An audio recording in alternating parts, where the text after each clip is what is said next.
palabra de vida y poder.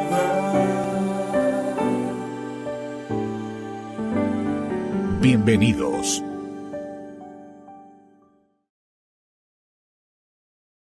Génesis, capítulo 3, versículo 6. Y dice la palabra: y vio la mujer que el árbol era bueno para comer y que era agradable a los ojos y árbol codiciable para alcanzar la sabiduría, y tomó de su fruto y comió, y dio también a su marido, el cual comió así como ella.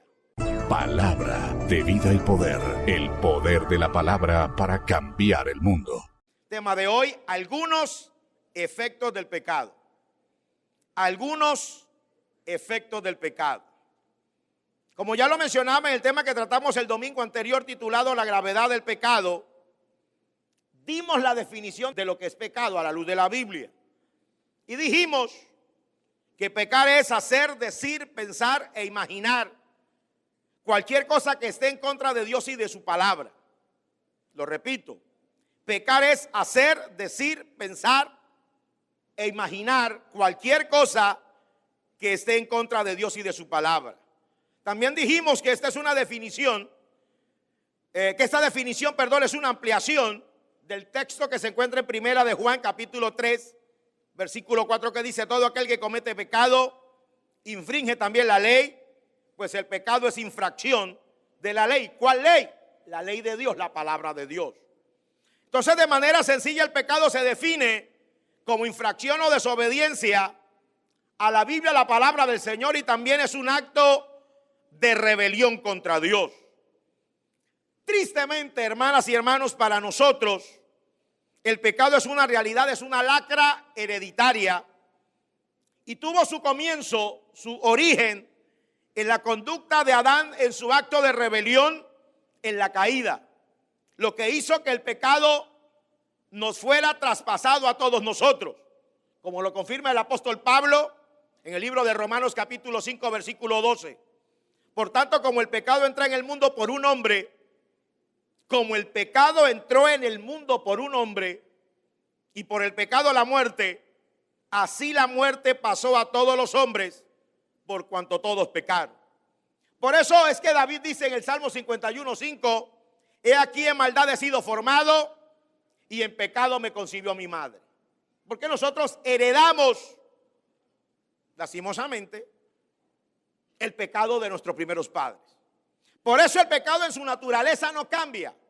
Lo que ha hecho una vez, lo hace ahora y lo hará siempre. El daño que el pecado produjo en Adán y Eva es el mismo daño que hace hoy. Ahora, lo más lamentable, lo más triste, es la forma tan ligera en que muchas personas toman el pecado. Ahora, digamos de aquellos que no conocen mucho la palabra del Señor, pero más triste y lamentable en aquellos que conocen la Biblia, que conocen los mandamientos de Dios y siguen pecando, olvidando o desconociendo el daño terrible que produce. Porque estamos reincidiendo en algo que insistimos en la lección anterior. El pecado es lo peor que a nosotros nos puede pasar. Es peor que un cáncer, que cualquier enfermedad física grave. En términos espirituales y morales, el pecado es lo peor que a nosotros nos ha podido pasar. Pero lastimosamente algunos lo toman tan ligero. Y pudiéramos decir, algunos pecan tan fácil que sorprende. Porque están olvidando, reitero, o desconociendo las consecuencias o el daño terrible que el pecado produce en nuestras vidas. Como ya lo decía, el origen del pecado en la humanidad se remonta a nuestros primeros padres. Vamos a mirarlo. Volvamos al libro de Génesis. Por favor, capítulo 2, versos 15 al 17. Tomó pues Jehová Dios al hombre y lo puso en el huerto de Edén para que lo labrara y lo guardase.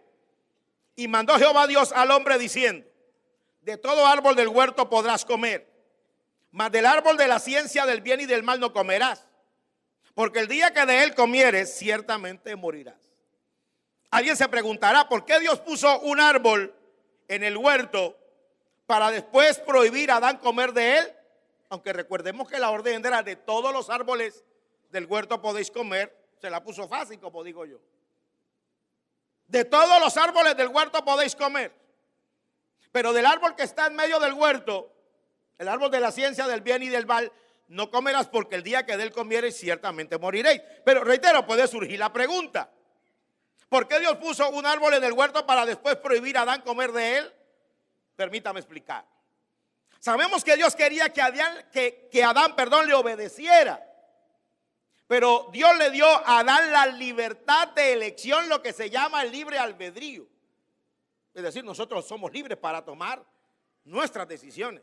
El Señor creó al hombre libre. Sin una alternativa, es decir, sin Adán tener la oportunidad de elegir, Adán habría sido un prisionero y su obediencia habría sido hueca, vacía, sería un robot. Por eso el árbol de la ciencia del bien y del mal representaba para Adán, para Eva, un ejercicio de decisión con recompensas si ellos elegían obedecer y tristes consecuencias si ellos decidían desobedecer. Pero como sabemos todos la triste historia, ellos decidieron desobedecer. Y claro, eso tuvo sus consecuencias terribles. No solamente para ellos como lo estamos mirando, sino para toda la humanidad. Porque el pecado hoy de nuestros primeros padres todavía se extiende a nosotros. Toda persona cuando nace, nace pecadora. Una cosa es la inocencia y otra cosa es el pecado. Los niños son inocentes, pero son pecadores. ¿Verdad que sí? La Biblia no miente. Y este texto que acabo de leer de Romanos nos muestra la verdad. Y luego lo confirma David cuando lo dice: en maldad he sido formado y en pecado me concibió mi madre. Heredamos el pecado de nuestros primeros padres. Entonces las consecuencias no solamente fue para ellos, sino también para nosotros. Les invito en esta mañana precisamente a que miremos algunos efectos de la desobediencia de Adán y de Eva.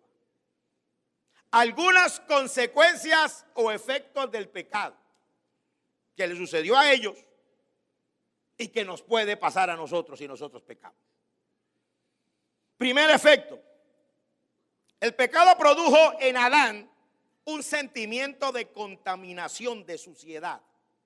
Y vamos al origen de todo, del pecado. Génesis capítulo 3, por favor, aunque realmente el versículo que voy a tomar es el 7, me permito tomar el contexto desde el versículo 1. Génesis capítulo 3 del 1 al 7. Pero la serpiente, usted sabe que no era la serpiente, era símbolo de Satanás, era astuta más que todos los animales del campo que Jehová Dios había hecho. La cual dijo a la mujer: con que Dios os ha dicho, no comáis de todo árbol del huerto. La mujer respondió a la serpiente: del fruto de los árboles del huerto podemos comer, pero del fruto del árbol que está en medio del huerto, dijo Dios, no comerás de él, ni le tocaréis. Dios no dijo que le tocara, pero bueno, eso se lo agregó ella para que no muráis. Lo que sí vemos es que ellos tenían claro cómo había sido la palabra del Señor, porque Dios habla claro y les habló claro. Y ella aquí, ante la pregunta de Satanás, se lo responde de manera clara también. O sea que para ellos tenían la conciencia de todo lo que Dios les había dicho. Verso 4: entonces la serpiente dijo a la mujer: no moriréis, sino que sabe Dios que el día que comáis de él, serán abiertos vuestros ojos y seréis como Dios, sabiendo el bien y el mal. Y vio la mujer que el árbol era bueno para comer y que era agradable a los ojos y árbol codiciable para alcanzar sabiduría. Y tomó de su fruto y comió, y dio también a su marido, el cual comió así como ella. Verso 7. Entonces fueron abiertos los ojos de ambos y conocieron que estaban desnudos, es decir, se avergonzaron. Entonces cosieron hojas de higuera y se hicieron delantales. Es decir, ellos se dieron cuenta de lo que habían hecho, de que habían pecado, de que estaban desnudos. Esto evidencia algo que nosotros no podemos negar. Y es que la persona que peca se siente sucia, se siente contaminada, se siente mal. Sabe en su fuero interior que ha hecho algo malo. Y eso sucede en general para todas las personas, mucho más para los cristianos. Eso es lo que se llama el sentimiento de culpa. Que usted sabe en su fuero interior, aunque quizá usted no sea evangélico, no sea cristiano, no lea la Biblia, no asista a ninguna iglesia. Cuando usted hace algo malo, usted se siente mal, se siente culpable, se siente sucio. Incluso algunas personas, dependiendo del pecado, por ejemplo, pecados sexuales. He escuchado testimonios de que algunos tratan de bañarse como para tratar de calmar la conciencia, como que ese baño físico trata de calmarle, o ellos piensan que podrá calmarle la conciencia. Eso es imposible. Ahora, alguien dirá, bueno, pero yo conozco gente que peca y no siente nada. Ah, sí. La Biblia habla de que hay gente que tiene la conciencia cauterizada, es decir, insensible, que de tanto pecar, ya no sienten nada. Y eso es una condición espiritual terrible. Personas que tengan la conciencia cauterizada, insensibilizada, que pecan y pecan y pecan y hacen daño, ofenden, hieren a los demás y no sienten nada. Pero normalmente una persona, vamos a decirlo así, una persona normal, cuando peca, se siente sucia. Así es un cristiano. Peor un cristiano, un verdadero cristiano. No estoy hablando de los cristianos sancochados. Estoy hablando de verdaderos cristianos. Cuando pecan se sienten sucios. Eso se llama sentimiento de culpa. Cuando Adán y Eva se sienten sucios, entonces tratan de esconderse el uno al otro, porque sentían vergüenza, pena e incomodidad. Pero nos damos cuenta que antes de que ellos pecaran no se sentían de esa manera. Vamos a Génesis capítulo 2, verso 25. Y estaban ambos desnudos, Adán y su mujer, y no se avergonzaban. Estos versículos nos muestran que cuando ellos todavía no habían pecado, es decir, cuando ellos no tenían conocimiento del mal, la desnudez no les producía vergüenza porque eran inocentes. Pero cuando ya pecaron, se sintieron culpables. ¿Usted no ha visto un niño pequeño correr desnudo por la casa, hasta por la calle, sin pena ninguna? Por su inocencia. ¿Verdad que sí? Pero cuando ya usted tiene conocimiento de las cosas y peca, usted se siente sucio, se siente mal, se siente culpable. Nosotros bendecimos el nombre del Señor. Pero Adán y Eva no solamente se escondían el uno del otro, sino que también trataron de esconderse de Dios. Génesis capítulo 3, versículo 8. Y oyeron la voz de Jehová Dios que se paseaba en el huerto al aire del día. Y el hombre y su mujer se escondieron de la presencia de Jehová Dios entre los árboles del huerto. Resulta absurda y hasta risible la imagen de dos personas cubiertas con hojas de higuera tratando de esconderse de Dios, que todo lo ve y todo lo sabe. Porque usted se puede esconder de cualquiera aquí en la tierra, de su mujer, de su marido, de su patrón. Puede esconderse de quien sea aquí en la tierra, pero delante de Dios usted no se puede esconder, porque Dios todo lo ve y todo lo sabe. ¿Cuántos bendecimos al Señor en esa hora? Pero lo hacían porque el pecado no puede soportar la mirada de la santidad de Dios. Imagínense en el caso de un cristiano. Vuelvo al tema de los cristianos. De los cristianos pecadores, que suena un poco no, suena bastante extraño. Hermano, por eso es que nuestra lucha con el pecado es a muerte. Es sin cuartel. Estoy hablando en términos espirituales. Una de las grandes luchas que todos nosotros sostenemos es para no volver a ser dominados por el pecado. Porque Cristo nos hizo libre de la cautividad del pecado. Pero a veces, dolorosa y tristemente, hay cristianos que se descuidan por falta de ayuno, por falta de oración. por falta de venir a la casa del Señor, por falta de escudriñar la palabra, por falta de amor al Señor. Y ceden al pecado. Usted no se imagina cómo ese cristiano se siente delante de Dios hasta que no vaya y se humille y le pida misericordia y perdón al Señor. Como decía el rey David, entonces no le vuelve el gozo de la salvación. Ahora, ¿por qué sucede esto? ¿Por qué cuando pecamos nos sentimos culpables, nos sentimos sucios, nos sentimos mal? Escuche la explicación bíblica. Porque una conciencia culpable es la advertencia que Dios ha puesto dentro de nosotros y que se enciende cuando hemos hecho algo malo. Eso nos hace conscientes de nuestra suciedad cuando hemos pecado, para que le pidamos perdón a Dios y para corregir las malas acciones. Recordemos que la conciencia, escucha lo siguiente, la conciencia es la ley que Dios escribió en el corazón de cada persona que le da el conocimiento del bien y del mal. Y vamos a la Biblia para corroborarlo. Romanos capítulo 2, verso 14 al 16. Dice, porque cuando los gentiles que no tienen ley, es decir, cuando los inconversos, para nuestro contexto, que no conocen la palabra del Señor, hacen por naturaleza lo que es de la ley, estos, aunque no tengan ley, son ley para sí mismos, mostrando la obra escrita en sus corazones. Verso 15, mostrando la obra escrita en sus corazones, dando testimonio su conciencia y acusándoles o defendiéndoles sus razonamientos en el día en que Dios juzgará por Jesucristo los secretos de los hombres conforme a mi evangelio.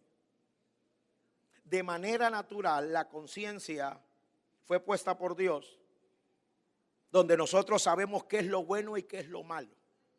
Eso lo puso Dios. Por eso cuando cualquier persona peca, se siente mal. Sabe, reitero la frase que utilicé, en su fuero interior, sabe que ha hecho algo malo. Aunque pueda justificarlo, aunque pueda minimizarlo, aunque pueda decir es que los demás lo hacen porque no lo hago yo, es que me vio obligado a hacerlo, es que tengo mis necesidades sexuales, es que. En su fuero interior sabe que ha hecho algo malo. Eso se llama sentimiento de culpa y eso lo puso Dios. Para que la persona, para que todo ser humano reconociera su pecado. Ahora, en el cristiano se llama el redarguir o la convicción del Espíritu Santo. Cuando un verdadero cristiano peca, ojalá nunca lo haga, pero estoy hablando de una realidad. Inmediatamente el Espíritu Santo que está dentro de nosotros enciende una alarma. Para ilustrarlo, enciendo como una alarma para que usted sepa y recuerde que usted es un hijo de Dios, lavado con la sangre preciosa de Cristo, que su nombre está inscrito en el libro de la vida y que está corriendo el riesgo de la salvación de su alma si usted se deja dominar por ese pecado.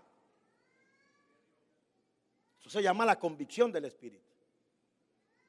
Por eso cuando toda persona peca, vuelvo a insistir en la primera consecuencia, o efectos del pecado, la persona se siente mal, se siente contaminada, se siente culpable, se siente sucia, se siente que ha hecho algo malo, sabe, aunque quiera justificarlo, que ha hecho algo malo. Eso sintieron nuestros primeros padres y lo sentimos nosotros también. El segundo efecto del pecado es que el pecado convierte a la gente en corruptor de los demás. Volvamos a Génesis capítulo 3, versículo 6. Y vio la mujer que el árbol era bueno para comer y que era agradable a los ojos. Mire cómo entran las cosas por los ojos, ¿verdad? Cómo entran las cosas por los ojos. Casi todo pecado entra por los ojos. El Señor dijo: los deseos de los ojos, los deseos de la carne y la vanagloria de la vida son las tres fuentes de tentación para nosotros. Dice: y vio la mujer que el árbol era bueno para comer y que era agradable a los ojos y árbol codiciable para alcanzar la sabiduría. Y mire lo que pasó. Y tomó de su fruto y comió. Pero no solamente ella. y dio también a su marido, el cual comió así como ella. Una de las más tristes realidades del pecado, hermana y hermano, amiga y amigo que me está escuchando en esta hora, es que el pecado se extiende. Tiene esa, ¿cómo le llamaría? Esa particularidad en términos espirituales. Que el pecado se extiende. Y lo vemos aquí en el caso de Eva. Después que Eva pecó, involucró a su marido en su mala acción. Y qué terrible, hermano. La que había sido puesta por Dios como ayuda idónea, ahora se convierte en un agente destructivo para su esposo. La ayuda idónea se convirtió en una demonia. ¿Verdad que sí? Porque Satanás la convenció primero a ella. Su esposo pudo decir, no, el Señor nos dio una orden, yo lo como de eso. Bueno, Dios hubiera quitado a Eva y le hubiera dado otra mujer. Estoy especulando. Pero él pudo haberse, conociendo la palabra, pudo haberse frenado y decir, no, yo lo como de eso porque el Señor no lo prohibió. Pero el punto que estoy mencionando aquí es que ella contaminó a su esposo. Porque el pecado nos vuelve corruptor de los demás. A nosotros nos pasa lo mismo. Cuando nosotros pecamos, cuando hacemos algo malo, cuando usted toma una decisión equivocada, generalmente involucra o involucramos a alguien más. ¿Sabe qué es lo triste? Sobre todo involucramos a personas queridas y amadas por nosotros.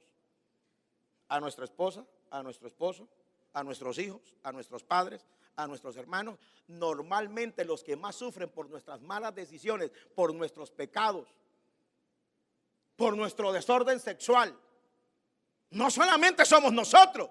Las personas que nos rodean sufrirán las consecuencias. Las personas que decimos nosotros, los que más yo amo. ¿Cómo amo yo a mis hijos? ¿Y por qué se va a acostar con otra mujer sabiendo que le va a hacer daño a ellos?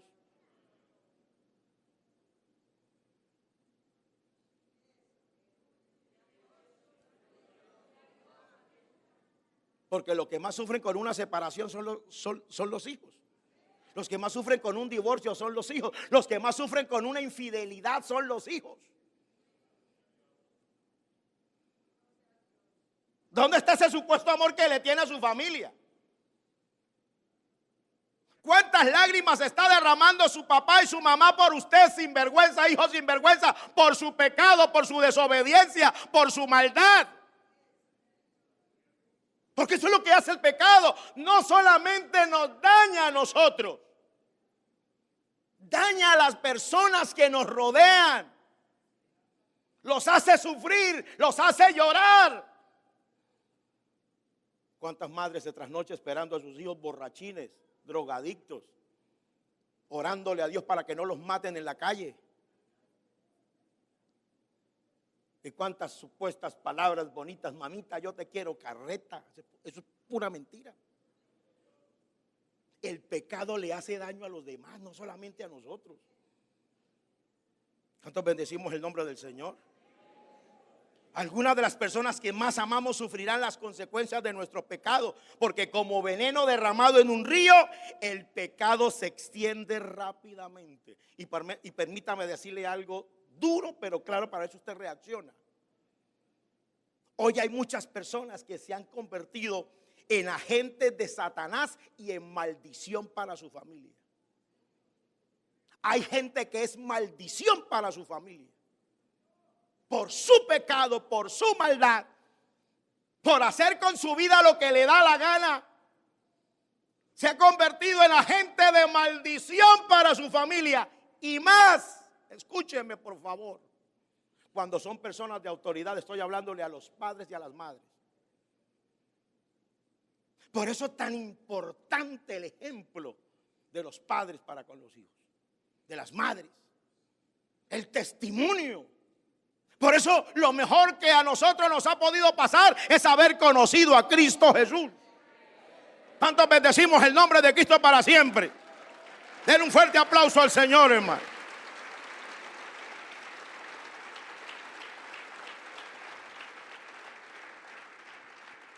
Hay padres que se han convertido, esposos que se han convertido en una maldición para su familia, por sus pecados, por sus borracheras, por sus infidelidades, por sus deshonestidades, por sus robos,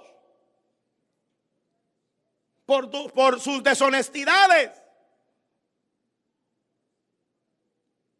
Están maldiciendo a sus hijos, están maldiciendo a su familia. El pecado le hace daño a su familia. Su infidelidad, caballero, le está haciendo daño a su familia. Vale la pena perder tanto por tan poco, un ratico de placer, por tanto de sufrimiento de nuestros seres queridos. Eso es lo que hace el pecado, y ese es el engaño de la maldad del pecado y del diablo. El Señor lo reprende en esta hora en el nombre de Jesús.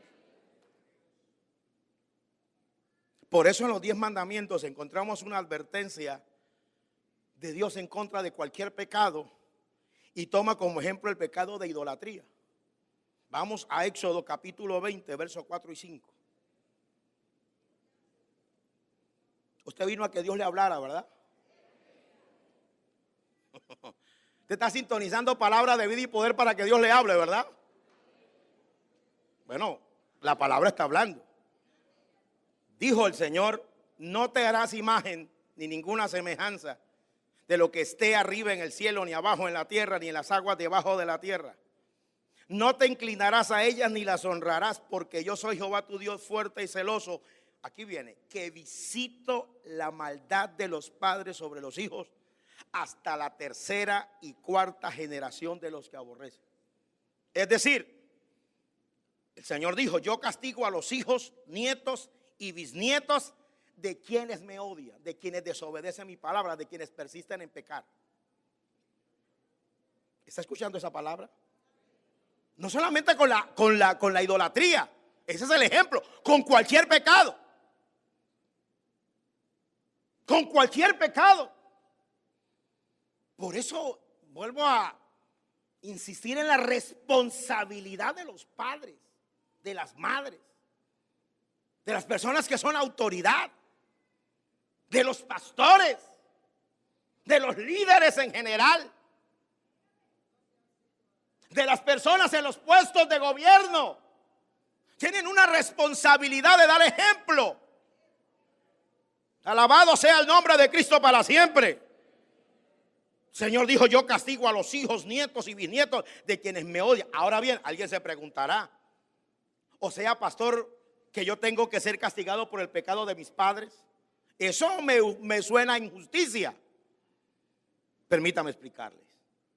Moisés había dejado claro que los hijos no serían castigados por los pecados de sus padres. Eso es una verdad. Vamos a Deuteronomio capítulo 24, versículo 16. Dice: los padres no morirán por los hijos, ni los hijos por los padres. Cada uno morirá por su pecado. Entonces es claro por la Biblia que los hijos no pagarán por los pecados de sus padres. Eso es verdad, pero escúcheme lo que le voy a decir. Pero los hijos sí sentirán y sufrirán los efectos o las consecuencias de los pecados de sus padres, como consecuencia natural de la desobediencia de sus padres y de su odio contra Dios. Es verdad, los hijos no van a pagar los pecados de los padres. Eso no va a ser Dios. Lo que sí van a sentir son los efectos y las consecuencias de los pecados de sus padres. Es decir, los hijos van a sufrir los efectos del pecado de sus padres. Esa es una ley que está en la Biblia. Una ley de la palabra. Estoy diciendo por lo general, porque hay muchos de esos jóvenes que conocen a Cristo y ahí se rompe todo efecto, toda maldición. Cuando uno viene a Cristo se rompe toda maldición. Bendito sea el nombre de Cristo para siempre. Pero por lo general la mayoría de los hijos sufren los efectos o las consecuencias de los pecados de sus padres. Por lo general, reitero, los hijos criados en un ambiente lleno de odio, lleno de pecado, se impregnarán de esos pecados y luego los practicarán. Un hijo de padre maltratador será también un esposo y padre maltratador. Un hijo de padre borracho, por lo general será un padre borracho. ¿O no?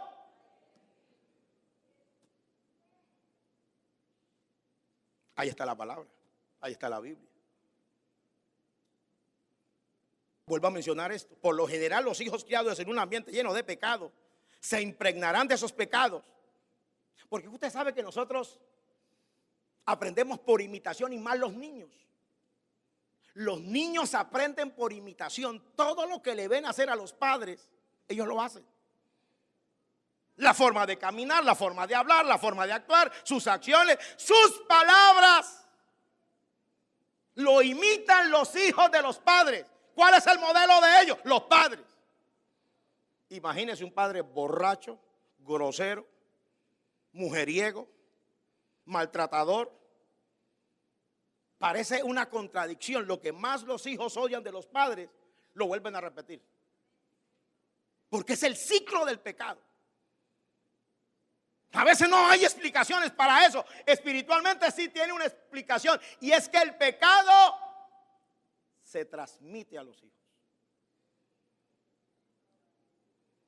Aleluya, hermano, la palabra es tremenda y es maravillosa. Por eso esta palabra de Dios en Éxodo 25 es una advertencia y a la vez una motivación. Es una advertencia para que usted no peque. El Señor le está hablando a usted, hermana, hermano, amiga, amigo, esposo, padre. No es coincidencia que esté escuchando esta palabra en esta hora. Usted está buscando razones para los sufrimientos de su familia donde no los debe buscar. Porque así somos nosotros. Siempre buscamos, ¿verdad?, culpables allá afuera. Es el gobierno, es no sé qué, es no sé quién, es no, olvide, espera un momentico, mírese introspectiva y retrospectivamente. Es el resultado de su pecado, de su maldad, de hacer con su vida lo que a usted le da la gana. Y le voy a hablar claro, de ser un sinvergüenza. No me mire maluco, se lo digo, le digo así para que usted reaccione, para que se sacuda en esta hora en el nombre de Jesús de Nazaret y abandone ese pecado que le está haciendo daño. ¿Cuántos bendecimos el nombre de Cristo para siempre, hermano? Por eso esto es una palabra de advertencia. De advertencia. Permítame hacerle una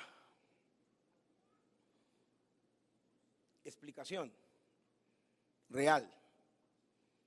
¿Quién es el culpable de la muerte de un muchacho de 20 años que está estudiando en la universidad y viene a la ciudad en días de vacaciones y como aprendió de su papá a emborracharse, y es más, su papá lo invitaba a tomar cerveza y a decirle, y hasta le decía, venga mijo, hágase hombre, tome cerveza conmigo? Y ese muchacho se acostumbró a tomar cerveza, a embriagarse. Y en una de esas visitas a la ciudad, en la madrugada coge una moto o un carro y se estrella y se mata. ¿Quién es el culpable? El papá que le enseñó a tomar. Y lo más tremendo es que usted escucha mucho de esa gente decir, Dios, ¿por qué me lo quitaste? ¿Me lo quitaste? Ahora el culpable es Dios. ¿Por qué me lo quitaste? ¿Por qué? El culpable es usted que le enseñó a tomar, a ser un borracho, a ser un sinvergüenza. Usted es el culpable de la muerte de ese muchacho. Porque se mató precisamente por estar embriagado. La Biblia, hermano, nos confronta con la verdad. Por eso esta palabra es una advertencia y a la vez una motivación. Mire, hermano, no hay bendición más grande, hermano, que uno enseñarle, porque esto tiene una aplicación también para lo positivo. Cuando nosotros somos cristianos y amamos al Señor y vivimos para Dios, nuestros hijos también serán afectados positivamente. Y por lo general, ellos también amarán a Cristo y seguirán a Cristo y odiarán el pecado y vivirán para Jesús. Oh, gloria a Dios, aleluya. ¿Tiene o no tiene razón la Biblia?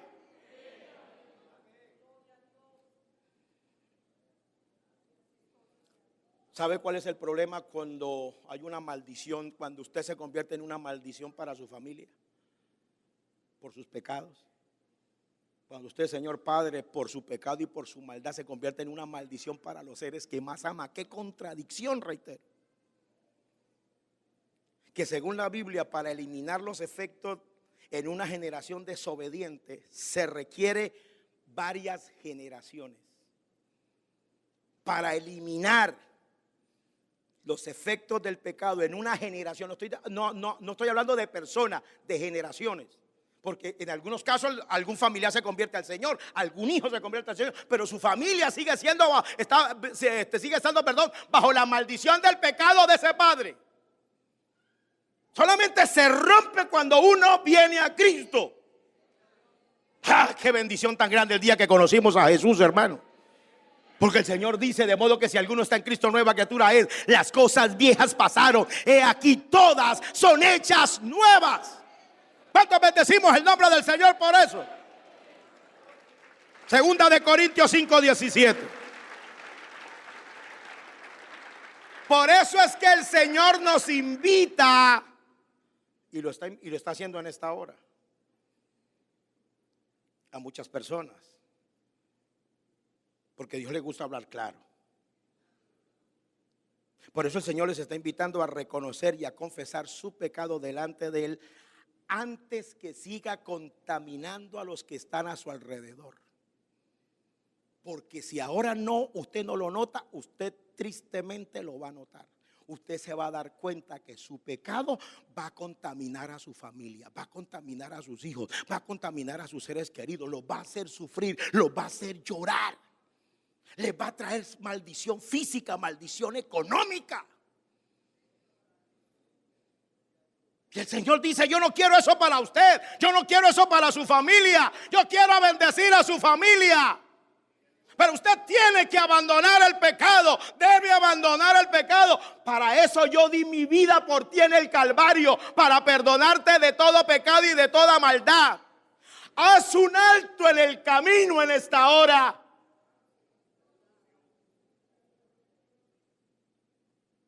Decídete a aceptar a Jesús. Apártate del pecado, porque el pecado es una maldición. El pecado es una maldición. El evangelio es una bendición. Cristo es una bendición. ¿Cuántos bendecimos el nombre de Cristo para siempre? Denle otro fuerte aplauso, hermano, al que vive.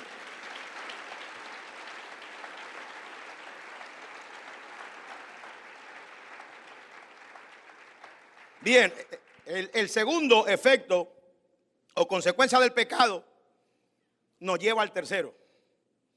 Y es que el pecado se vuelve hereditario. Una de las consecuencias más dolorosas del pecado de Adán y de Eva fue el asesinato de su hijo Abel a manos de su hermano Caín. Usted no se imagina el dolor y la tristeza y el sentimiento de culpa que embargó el corazón de Adán y de Eva frente al cadáver de su hijo Abel asesinado por su propio hermano. Ellos tendrían que decir, nosotros somos los culpables, porque por nosotros entró el pecado a nuestros hijos.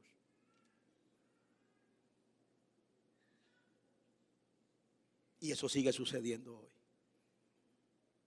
El pecado dolorosamente se vuelve hereditario, se transmite. Pecados particulares.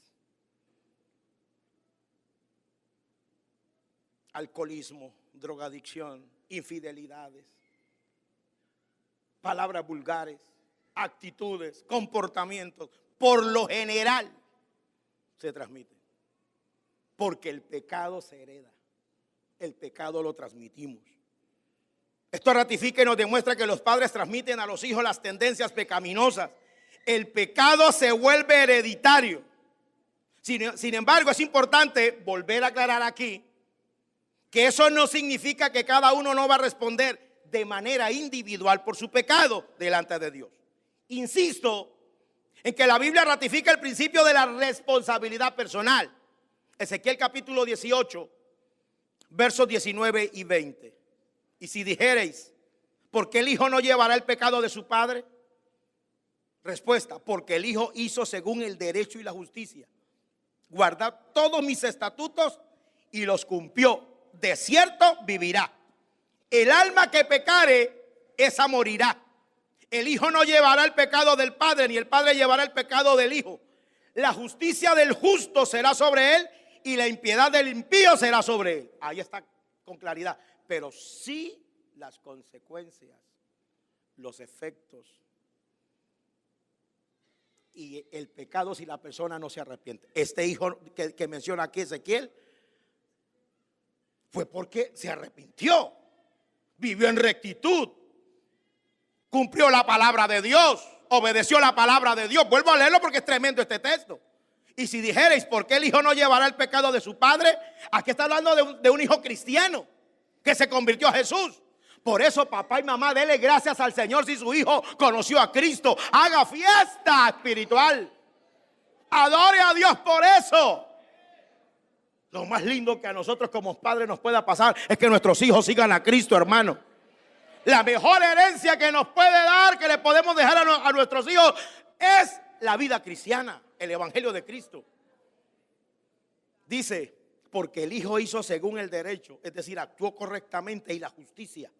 Guardó todos mis estatutos y los cumplió. De cierto vivirá. Porque el alma que pecare, esa morirá. El hijo, entonces dice la palabra, no llevará el pecado del padre, ni el padre llevará el pecado del hijo. La justicia del justo será sobre él y la impiedad del impío será sobre él. Pero el pecado lastimosamente se hereda. Hermana y hermano, amiga y amigo, tal vez usted haya pensado que su pecado no es tan malo. Comer un simple fruto, como en el caso de Adán y de Eva, ¿qué era eso? Quizás no es tan malo, una canita al aire de vez en cuando. Satisfacer mis necesidades. Y usted piensa que eso no es malo. Pero creo que nos hemos dado cuenta cómo rápidamente nuestra naturaleza pecaminosa se desarrolla en nuestros hijos.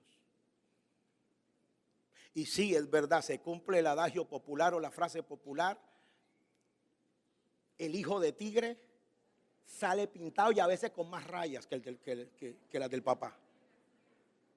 Porque el pecado se multiplica más. Amén, de tal palo, tal astilla. Recuerde, el pecado es como una bola de nieve, crece hasta descontrolarse. Por eso, consejo, pídale perdón al Señor ahora y apártese de lo malo que está haciendo antes que sus pecados pequeños se conviertan en una tragedia para usted y para su familia. Y tengan, como Adán y Eva, que llorar frente al cadáver de sus seres más queridos, llorando de remordimiento, diciendo: yo soy el culpable de que mi vieja esté ahí, de que mi viejo esté ahí, de que mi hijo esté ahí, de que mi hijo está ahí, que asista al divorcio de su hijo. Y usted debe saber que en parte usted es el gran culpable, porque ese fue el ejemplo que usted le dio, el mal ejemplo que usted le dio. Pero todavía está a tiempo. Y está escuchando esta palabra porque Dios todavía le está dando oportunidad. Porque Dios quiere cambiar su vida. Porque el evangelio, porque Cristo puede cambiar su vida.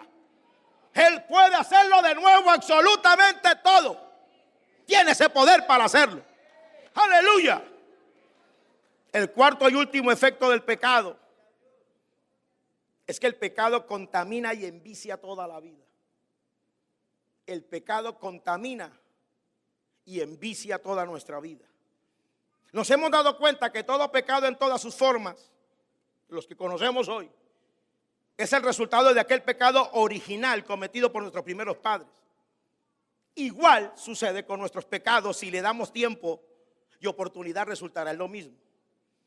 Nunca se le olvide lo siguiente: el pecado en algún área de nuestra vida, por pequeño que sea, afectará toda nuestra vida hasta destruirla. Por eso es importante hacernos una pregunta en esta hora: ¿qué estamos haciendo con los pecados que hay en nuestra vida? A ver, permítame preguntarle, seamos puntuales. ¿Usted reconoce que está cometiendo algún pecado? No me responda a mí. Respóndase usted mismo y respóndale a Dios. ¿Qué pecado reconoce hoy que usted está cometiendo, que usted sabe delante de Dios que es pecado? Le hago la siguiente pregunta: ¿qué va a hacer con esos pecados?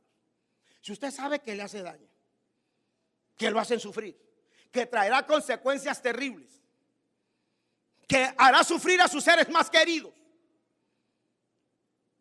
en este momento usted está siendo tentado para cometer algún pecado: adulterio, fornicación, mentira, el odio, la deshonestidad. Está a punto de robarle a alguno algo, de quitarle a alguien una casa, una finca. Está a punto de cometer una locura. Después de escuchar esta palabra, ¿usted qué va a hacer? ¿Qué va a hacer con sus pecados?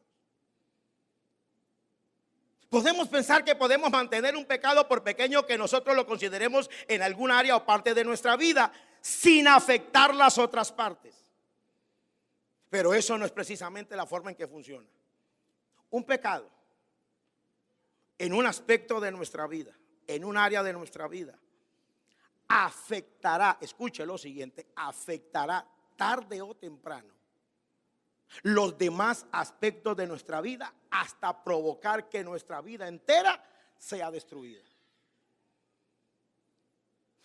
Cuando una persona peca, al principio no se da cuenta, dice: bueno, yo pequé y no pasó nada, y vive una vida de desobediencia, de pecado, de sinvergüenzura, y no ve nada, y piensa que toda la vida va a ser así. Pero llega un día en que se va a dar cuenta que ese pecado o esos pecados le ha afectado toda su vida y lo está destruyendo, lo está acabando, lo está matando. Puede destruir su vida, puede destruir su matrimonio, puede destruir su profesión, puede destruir su trabajo, puede destruir todo lo que está a su alrededor. Eso es inevitable. La Biblia lo ilustró de la siguiente manera y dijo: un poco de levadura leuda toda la masa. Por eso, un pecado, por pequeño que usted lo considere, ¿qué es comerse una manzana? Si era manzana, siempre hago la aclaración porque la Biblia no dice que era manzana. Pudo ser un mamoncillo, pudo ser un icaco, pudo ser un mango chupa. ¿Qué es comer el fruto prohibido? ¿Qué es cogerlo y comerlo? ¿Eso qué significa? Quizás usted esté pensando así de su pecado. Es que eso no, yo no veo que sea tan grave. Escuche, eso que usted llama pequeño pecado, que llama una leve equivocación, que usted considera un error que todos cometemos, porque ¿quién es perfecto? Excusas y excusas y excusas.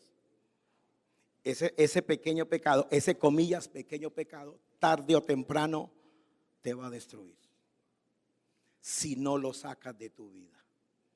Si hoy no tomas la decisión en el nombre de Jesús de Nazaret, por el poder del Espíritu Santo, con la actitud genuina de arrepentimiento, de hoy sacarlo de tu vida con la ayuda del Señor.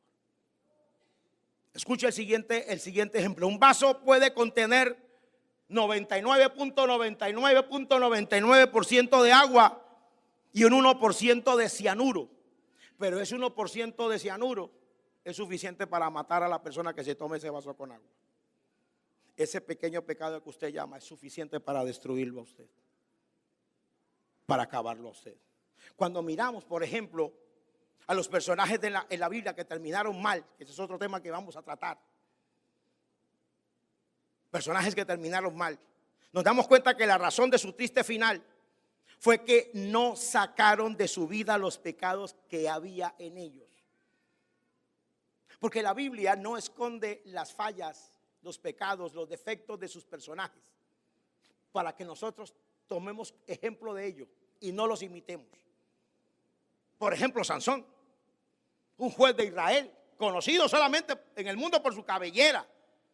Aunque la fuerza no era eso, era la presencia de Dios en él, porque había sido escogido para ser un líder, un hombre de Dios, y terminó con un final terrible, porque no sacó de su vida la lascivia, la mentira, el desorden sexual. Y un ejemplo clásico, uno que fue discípulo de Cristo, Judas.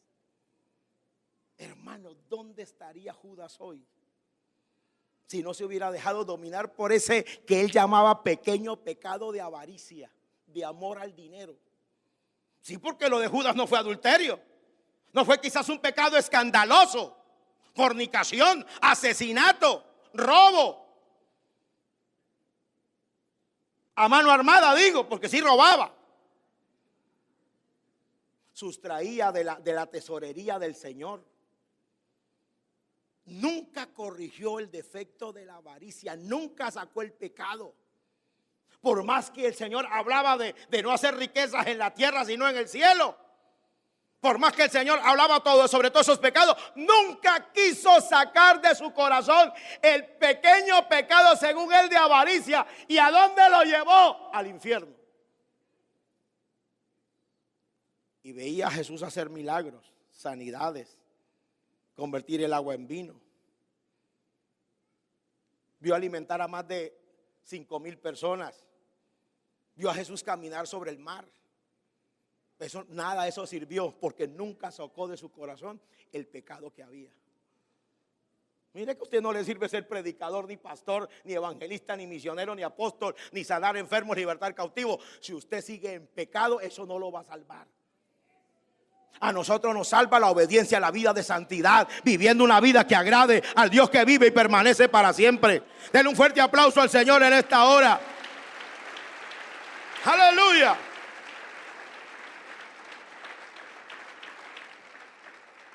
Por eso, cuando una persona por descuido, por olvido, no saca los pecados de su vida, estos lo destruyen. Recuerde, el pecado destruye y consume a cualquiera que le da rienda suelta y no lo corrige. Por eso nosotros debemos tomar la decisión de sacar de nuestra vida todo pecado. Porque el pecado tiene consecuencias terribles, impredecibles. Impredecibles. Lo he mencionado y lo vuelvo a recordar. Dios te creó como un ser libre, como Adán y Eva. El Señor les dijo: de todos los árboles del huerto podéis comer.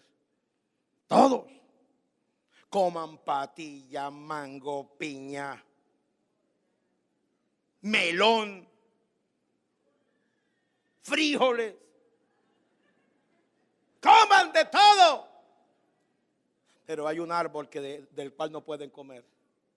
El árbol de la ciencia del bien y del mal, porque el día que de él coman van a morir. Libertad para que decidieran, no los obligó. Y les hizo un ambiente perfecto, porque hermano, el paraíso era perfecto. Perfecto. Me permite un chiste, tan perfecto era que no tenía ni suegra siquiera Adán. Era perfecto, hermano. Era una bendición. Pero ellos escogieron, decidieron escoger desobedecer a Dios. Usted también tiene la libertad de decidir pecar o no pecar. Ahí usted tiene el sartén por el mango, en la decisión. ¿Vivo la palabra agrado a Dios, soy cristiano, vivo para Jesús, vivo en santidad, guardo la palabra de Dios o decido hacer con mi vida lo que me da la gana, es decir, pecar. Hasta ahí el sartén está en sus manos. Pero cuando usted toma la decisión, tiene que soltar el sartén.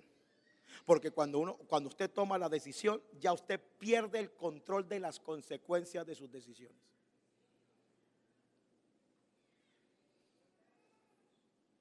Permítame hablar de un pecado que siempre lo menciono por el daño que produce. Señor esposo, señora esposa, usted está siendo tentado o tentada para ser infiel, para adulterar. Querido joven, ¿está siendo usted tentado para fornicar?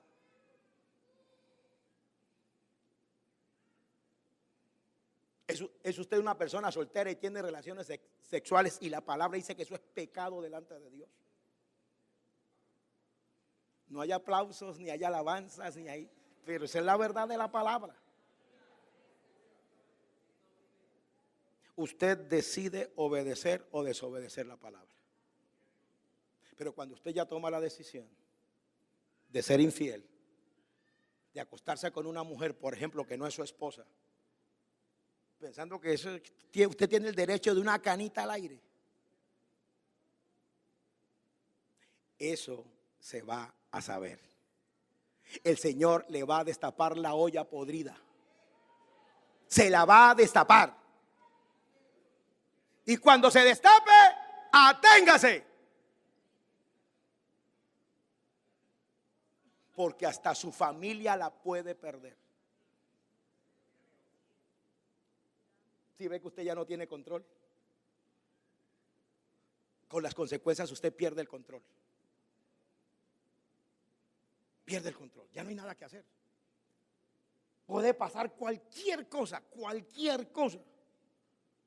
Usted puede decir, yo hago con mi cuerpo lo que quiera, el cuerpo es mío, porque por la prensa dice que yo soy el dueño de mi cuerpo. Y puedo hacer con mi cuerpo lo que me dé la gana. Listo, el Señor dice, listo. Yo no lo voy a obligar, haga con su cuerpo lo que le da la gana. Pero cuando algún día Dios no lo quiera, comience usted a enfermarse y vaya donde el médico y el médico diga, Señor, usted tiene SIDA. ¿No quería hacer con su cuerpo lo que usted quería? Porque las consecuencias de nuestros pecados son impredecibles. Impredecibles. Por eso mire lo que dice Proverbios 19. El que camina en integridad anda confiado. Seguro el cristiano verdadero anda tranquilo, para aquí, para allá, camina, sube, baja, anda tranquilo. No tiene, el que nada debe, nada teme. Pero el pecador no puede andar tranquilo. El infiel no puede andar tranquilo, tiene que estar contestando el celular por allá en el patio. ¿O no? Pero el que anda en integridad anda confiado. Mas el que pervierte sus caminos será quebrantado, es decir, será destruido. El que camina en integridad anda confiado. ¿Cuántos andamos confiados con la ayuda del Señor, hermano? A mí que me esculquen. Aleluya. Aleluya. Mas el que pervierte sus caminos será quebrantado. Por eso el apóstol Pablo nos aconseja en 1 Tesalonicenses 5:23. Y el mismo Dios de paso santifique por completo, y todo vuestro ser, espíritu, alma y cuerpo sea guardado irreprensible en santidad hasta la venida de nuestro Señor Jesucristo. Porque sin santidad nadie verá al Señor. Creo que nos hemos dado cuenta en esta reflexión de la palabra de los resultados, por decirlo menos, funestos del pecado. La pregunta que surge es, ¿por qué lo seguimos practicando? Si sabemos el daño que produce. ¿Por qué lo seguimos practicando? Pero viene una pregunta más interesante. ¿Por qué lo seguimos practicando si por medio de Cristo podemos ser libres de todo pecado y de toda maldad? Si la sangre de Cristo tiene poder para limpiar su pecado y para hacerlo libre en el nombre de Jesús de Nazaret. Quizás usted de los que digan, no, es que yo no soy capaz de dejar eso. Usted sí puede. La palabra dice, todo lo puedo en Cristo que me fortalece. Dígalo conmigo, todo lo puedo en Cristo que me fortalece. Repítalo otra vez, todo lo puedo en Cristo que me fortalece. Sí podemos vivir en santidad. Sí podemos vivir una vida que agrade a Dios. Sí podemos honrar al Dios del cielo. Aleluya, sí se puede. Si se puede abandonar el pecado para que no te haga más daño y te cause más sufrimiento. Porque las consecuencias del pecado, como decíamos en la lección anterior, la paga del pecado es la muerte. ¿Qué decisión toma usted? ¿Quiere seguir con sus pecados? ¿O quiere abandonarlos hoy? Te enfrentas hoy a la decisión más importante de tu vida. La más importante de todas. Tienes la oportunidad de darle un vuelco a tu vida.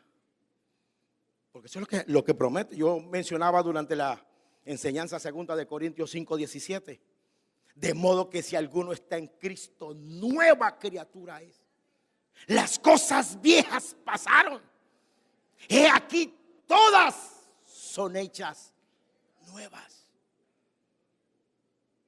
El Señor te promete una nueva vida. Sí, que no va a ser inmediato. Porque todo el daño, todo el destrozo de su vida, el Señor lo tiene que recoger primero. Y volver a hacerlo de nuevo. Porque venimos a Cristo hecho migajas, hecho pedazos. Y el Señor comienza a reconstruir nuestra vida de cero. No va a ser fácil.